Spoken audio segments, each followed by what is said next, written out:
Now in this section we will deal with the Fresnel's equation. Fresnel's की जो equations हैं वो दो केसेस में हम निकालेंगे।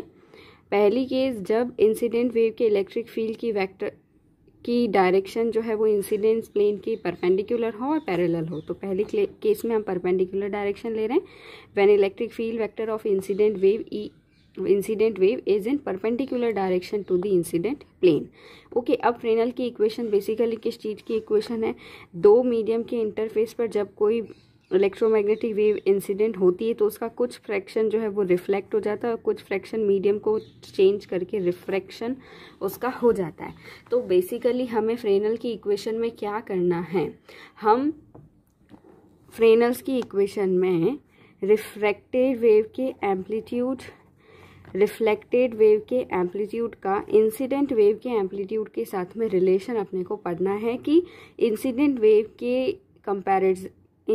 वेव की एम्पलीट्यूड के कंपैरेटिवली रिफ्लेक्टेड वेव के एम्पलीट्यूड में क्या चेंज आया है और रिफ्रैक्टेड वेव के एम्पलीट्यूड में क्या चेंज आया है। ओके, और इनकी मदद से हम रिफ्लेक्शन और ट्रांसमिशन कोफिशिएंट्स को कैलकुलेट करेंगे। तो अपना पहला कंडीशन ये है, electric field vector is perpendicular in the direction to the incident plane. Okay, so when electric field vector of incident wave is perpendicular to the incident planes. Okay, तो अब सबसे पहले हम रिफ्लेक्टेड, रिफ्रैक्टेड और incident wave के लिए electric field vector कैसे लिख सकते हैं? Since EI can be written as E naught I। अगर हम इंसिडेंट वेव की बात करें तो it would be amplitude and this is the phase KI dot R minus omega T wave.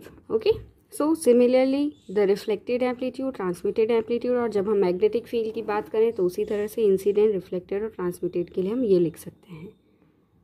Now the boundary condition is that, हमने परिसीमा प्रतिबंध पढ़ा था कि इलेक्ट्रिक फील्ड का पैरेलल कंपोनेंट जो है वो इंटरफेस पर कंटिन्यूअस रहता है। So tangential component is continuous for electric field. Okay, so boundary के पास में दो चीज़ें हैं, मीडियम 1 और मीडियम 2। मीडियम 1 के अंदर कौन कौन सी चीज़ें आती है? इंसिडेंट और रिफ्लेक्टेड, और मीडियम 2 के अंदर ट्रांसमिटेड वाली बात आती है। ओके, तो टेंजेंशियल कंपोनेंट में हमारे पास में क्या आएगा? E1 parallel must be equals to E2 parallel, यानी कि फर्स्ट मीडियम और सेकेंड मीडियम। फर्स्ट मीडियम में इंसिडेंट वेव और रिफ्लेक्टेड वेव की बात होती है और सेकेंड के अंदर ट्रांसमिटेड की बात करते हैं हम।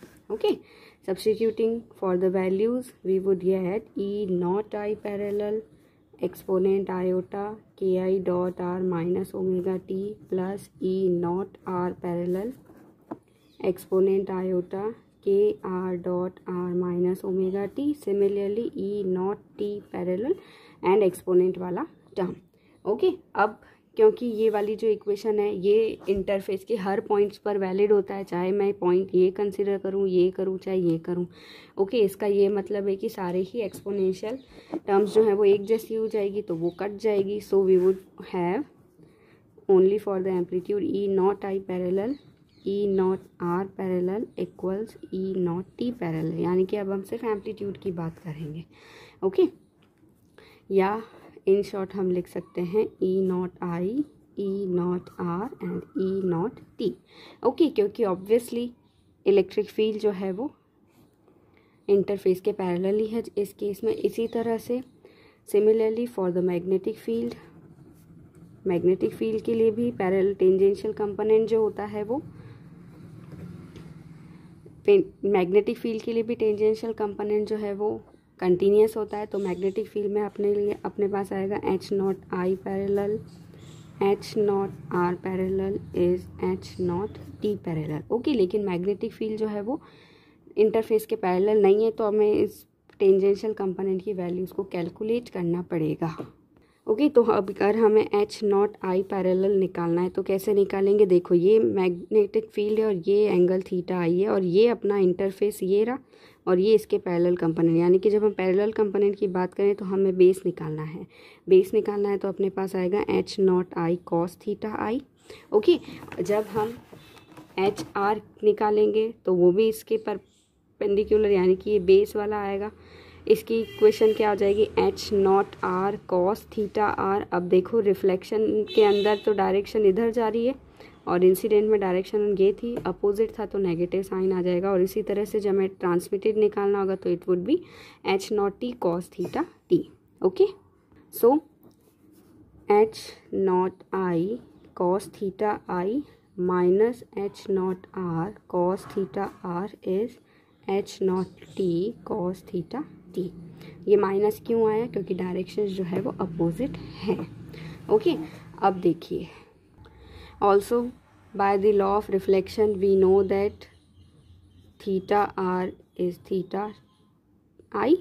रिफ्लेक्शन और इंसिडेंस के एंगल सेम होते हैं, so we would have H naught I cos theta I minus H naught R cos theta I is H naught T cos theta T. Okay, this is our equation number 3. Okay, since we know that H is K cross E upon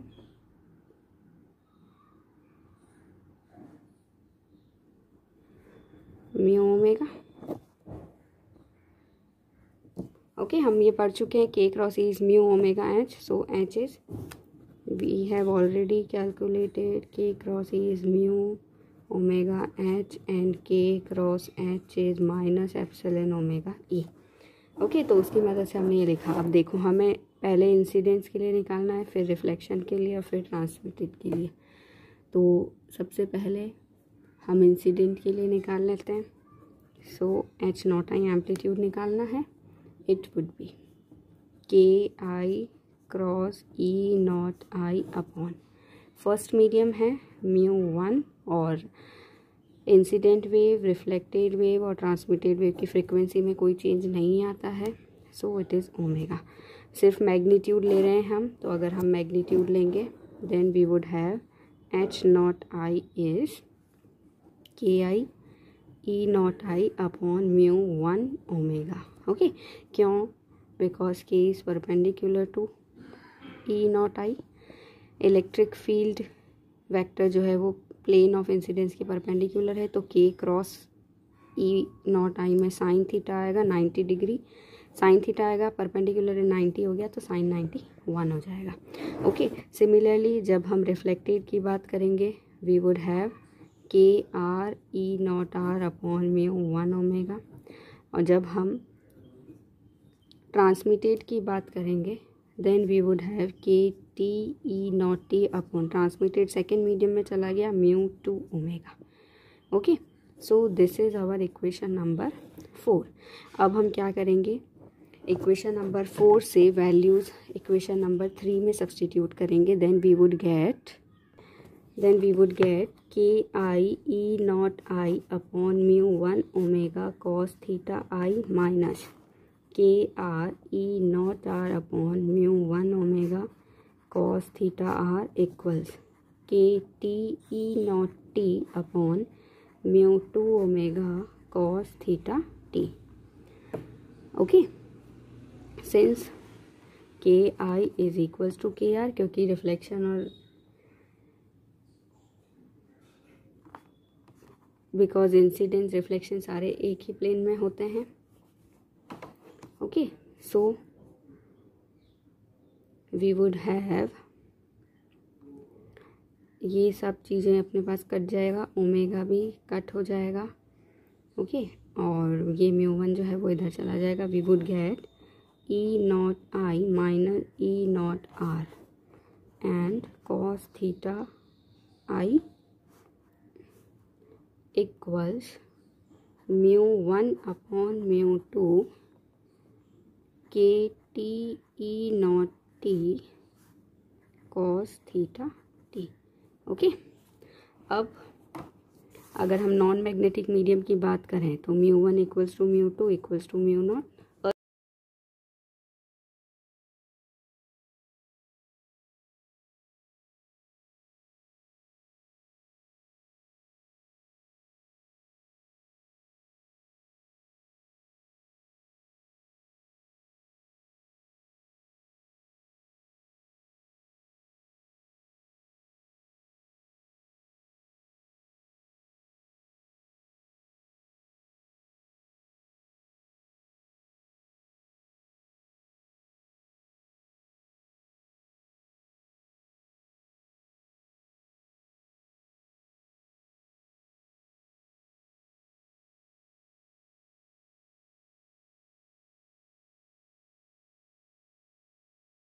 okay, तो E not T की value के लिए हम क्या करेंगे, since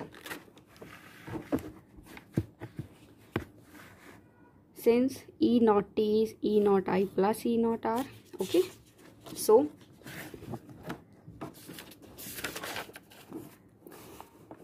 E not I minus E not R K I cos theta I is K T. E not T की जगह E not I plus E not R cos theta T.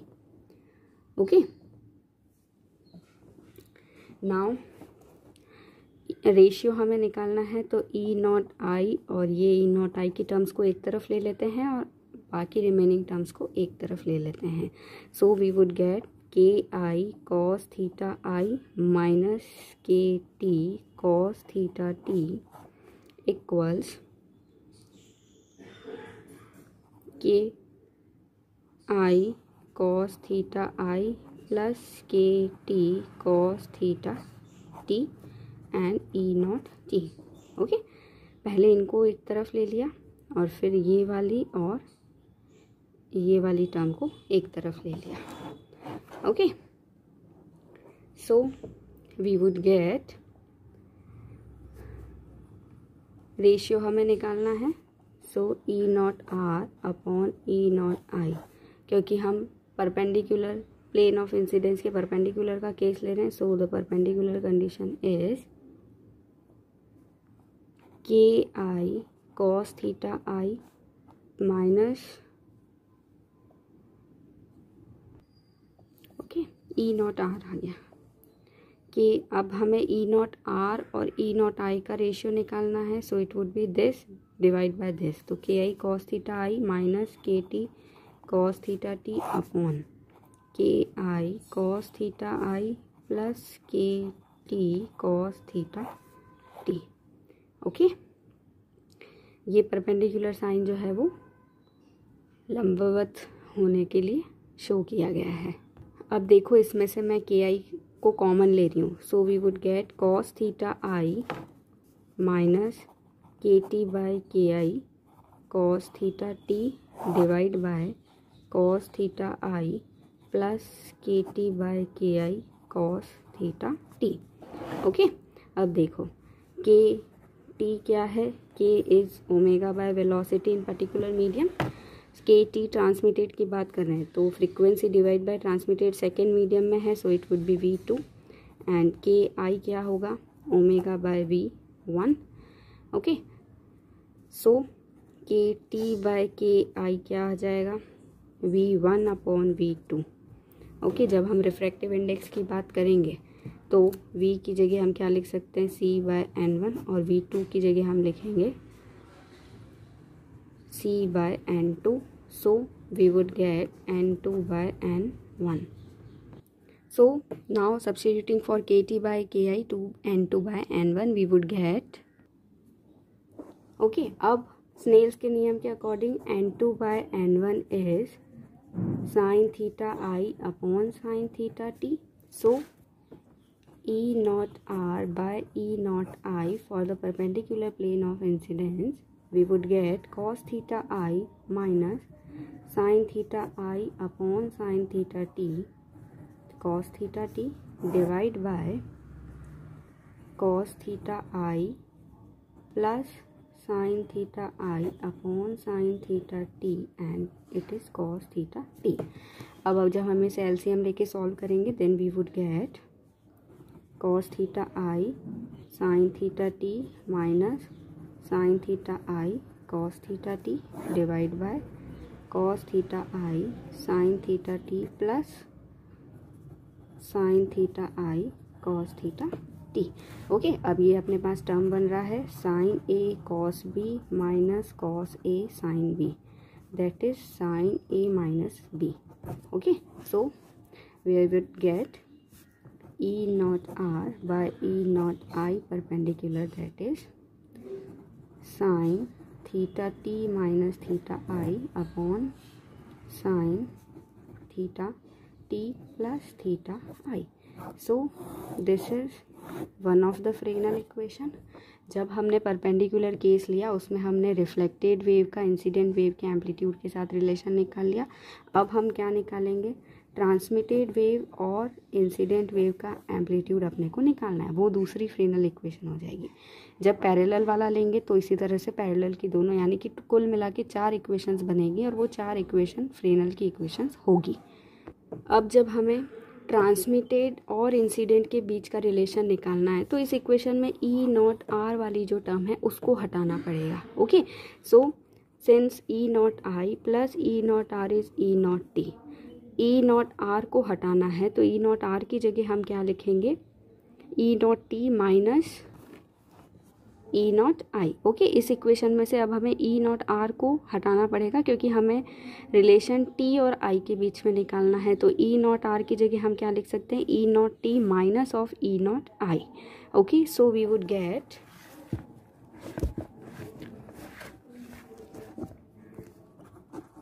For this we would get E naught I minus E naught T minus E naught I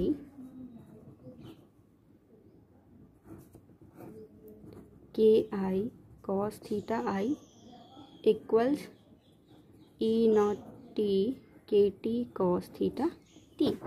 okay, अब देखिए हमें इसे solve करना है। we would get twice of E naught I minus E naught T K I cos theta I equals E naught T K T cos theta T। Okay, T और I के बीच का relation निकालना, इसको हम उधर shift कर लेते हैं। We would get twice of E naught I K I cos theta I equals E naught T K I cos theta I plus K T cos theta T. ये वाली टर्म उधर शिफ्ट हो जाएगी तो अपने पास में ये मिल जाएगा।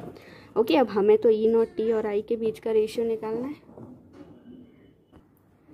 ओके, नाउ हमें रेशियो कैलकुलेट करना है। So E not T by E not I for the perpendicular, हम कंडीशन ले रहे हैं इलेक्ट्रिक फील्ड जो है वो इंसिडेंस प्लेन के परपेंडिकुलर है। That would be twice of ki cos theta I upon ki cos theta I plus kt cos theta t। फिर से ki को कॉमन ले लेते हैं, 2 cos theta I upon cos theta I plus kt by ki cos theta t। अभी हमने kt by ki की value जो है उसे n2 by n1 कैलकुलेट किया था, hence twice of cos theta I upon cos theta I plus n2 by n1 cos theta t। Again, by applying the Snell's law, n2 by n1 is sin theta I upon sin theta t। n2 by n1 is sin theta I upon sin theta t, so we would have twice of cos theta I upon cos theta I plus sin theta I upon sin theta t cos theta t। LCM लेंगे, इधर sin theta t आ जाएगा और एक sin theta t यहाँ चला जाएगा। So we would get E naught t upon E naught I perpendicular is twice of cos theta I sin theta t upon cos theta I sin theta t plus sin theta I cos theta t। Again it is cos a sin b plus sin a cos b, so it would be sin a plus b, hence 2 cos theta I sin theta t upon sin theta t plus theta I। This is our equation number 2 and this is also the Fresnel's equation। Okay, अब देखिए इस equation से ये clearly mentioned है कि ई not T और ई not I की value हमेशा पॉजिटिव आएगी। इसका क्या मतलब है कि ट्रांसमिटेड वेव और इंसिडेंट वेव जो होती है वो हमेशा सेम फेज के अंदर ही रहेगी। ओके, नाउ ओके, अब देखिए इस इक्वेशन में if I consider that n1 is less than n2, इसका मतलब जब वेव रेयर मीडियम से डेंस मीडियम में एंट्री ले रही है, so in that case we would have sin theta I upon sin theta t to be greater than 1. Okay, because in that case n2 by n1 is greater than 1 and n2 by n1 is sin theta I by sin theta t according to Snell's law. Okay, so sin theta I would be greater than sin theta t. In that case theta I would be greater than theta t. So sin theta T minus of theta I would be less than zero. अब अगर ये less than zero आएगा तो E not are E not I इसकी value भी negative आएगी. इन that case reflected और incident wave जो है वो अपोजिट फेज में होगा. और इसके अपोजिट अगर वेव डेंस मीडियम से रेयर मीडियम में ट्रेवल कर रही है, that means n2 by n1 is less than 1. So sine theta I by sine theta T would be less than 1. Okay, in that case theta I would be less than theta t. So sin theta t minus theta I would be greater than 0. और अगर ये greater than 0 होगा तो इसकी value positive आएगी. In that case reflected और incident wave जो है वो सेम फेज के अंदर होगी. Okay, so these two are the Fresnel equation in the case where we have considered that electric field vector of incidence plane is, in that case where electric field of incident wave is perpendicular to the plane of incidence. Okay, in the next section we will derive next two equations for the parallel case. Okay, लेकिन procedure जो है वो यही है, तो आप इसे अच्छे से पढ़ें समझें. and if you have any queries then please drop your comments, drop your all the queries in the comment section. I will definitely clear out all your doubts. Thank you.